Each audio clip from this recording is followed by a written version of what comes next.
इचलकरंजीला पाण्याची गरज आहे, पण नागरिकांच्या विरोधामुळे प्रत्येक वेळी नवीन योजना मंजूर करून आणली। आता सुळकुड योजना मंजूर असताना नव्यानं पाणी योजनेचा खर्च न परवडणार आहे। त्यामुळे इचलकरंजीसाठी दूधगंगा नदीतून सुळकुड पाणी योजनेची त्वरित अंमलबजावणी करण्यासाठी मुंबई उच्च न्यायालयाच्या कोल्हापूर खंडपीठात जनहित याचिका दाखल केल्याची माहिती अभिजित पटवा यांनी पत्रकार परिषदेत दिली।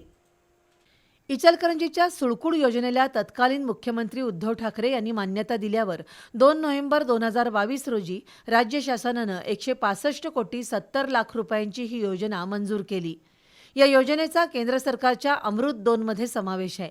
त्यामध्ये केंद्र शासनाचा 33.33, राज्य शासनाचा 36.67 आणि इचलकरंजी महापालिकेचा 30% हिस्सा आहे।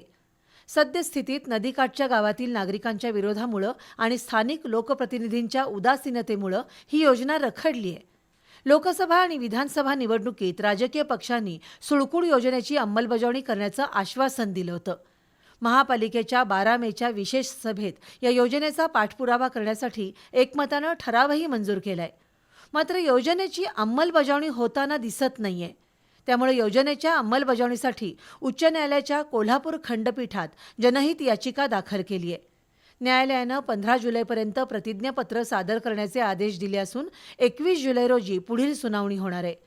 महापालिकेची आर्थिक स्थिती चांगली नसल्यानं नव्यानं योजना राबवणं परवडणारं नाही। त्यामुळे सध्या केंद्रात आणि राज्यातही महायुतीचं सरकार असल्यानं महायुतीतील सर्वांनी मिळून सुळकुड योजनेच्या अंमलबजावणीसाठी प्रयत्न करणं आवश्यक असल्याचं अभिजित पटवा यांनी सांगितलं।